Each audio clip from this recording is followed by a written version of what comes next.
കേരളത്തിന്റെ പ്രധാന ആവശ്യങ്ങളെ ആകെ നിരാകരിച്ച കേന്ദ്ര വാർഷിക പൊതു ബജറ്റിലെ സമീപനം അങ്ങേയറ്റം പ്രതിഷേധാർഹമാണ് എന്ന് മുഖ്യമന്ത്രി പിണറായി വിജയൻ പറയുന്നു.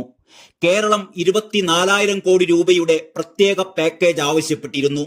വിഴിഞ്ഞത്തിന് ദേശീയ പ്രാധാന്യം കൂടി അംഗീകരിക്കും വിധമുള്ള പരിഗണന വേണമെന്നും വയനാടിന്റെ പുനരധിവാസത്തിന് പ്രത്യേക പാക്കേജ് വേണമെന്നും ആവശ്യപ്പെട്ടിരുന്നു.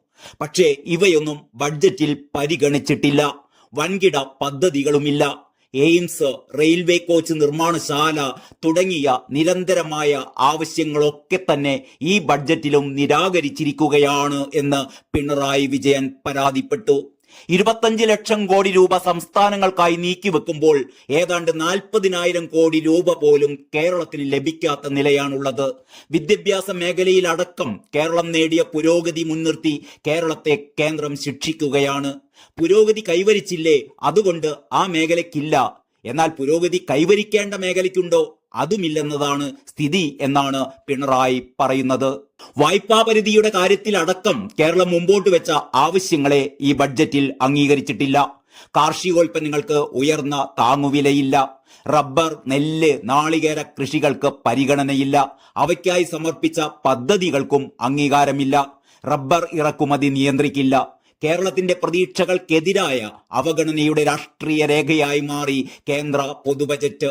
അങ്ങേയറ്റം നിരാശാജനകമാണിത്, ദൗർഭാഗ്യകരമാണിത്. ബഡ്ജറ്റ് സാമ്പത്തിക രേഖയാവേണ്ടതാണ്. എന്നാൽ തിരഞ്ഞെടുപ്പ് എവിടെയെന്ന് നോക്കി അവിടെ കേന്ദ്രീകരിക്കുന്ന രാഷ്ട്രീയ സമീപനമാണ് ബഡ്ജറ്റിൽ കണ്ടത്. സമതുലിതമായ വികസനം എന്ന സങ്കല്പത്തെ തന്നെ ഇത് അട്ടിമറിക്കും എന്നാണ് പിണറായി പറയുന്നത്. OBC, പട്ടികജാതി പട്ടികവർഗ വിഭാഗങ്ങൾക്കോ കർഷക തൊഴിലാളി മേഖലകൾക്കോ ന്യായമായി അവകാശപ്പെട്ടതൊന്നും ലഭിക്കുന്നില്ല. കാർഷിക വ്യവസായ രംഗങ്ങൾക്ക് വേണ്ട തോതിലുള്ള ഒരു പരിഗണനയുമില്ല എന്ന് മാത്രമല്ല, കാർഷിക മേഖലയിലെ നാനാതരം സബ്സിഡികൾ വെട്ടിക്കുറയ്ക്കുകയും ചെയ്തിരിക്കുന്നു.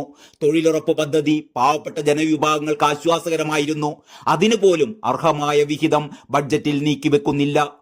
പണപ്പെരുപ്പവും തൊഴിലില്ലായ്മയും ദാരിദ്ര്യവും വർദ്ധിപ്പിക്കുന്നതും വികസനത്തെ മുരടിപ്പിക്കുന്നതും സംസ്ഥാന താൽപര്യങ്ങളെ നിഷേധിക്കുന്നതിലൂടെ ഭരണഘടനയുടെ ഫെഡറൽ സ്വഭാവത്തെ ലംഘിക്കുന്നതുമാണ് കേന്ദ്ര ബഡ്ജറ്റിലെ സമീപനം.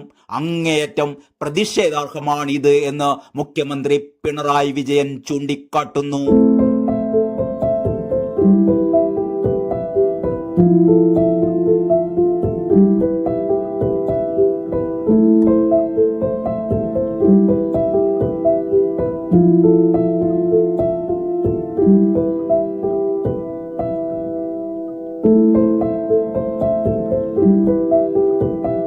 Thank you.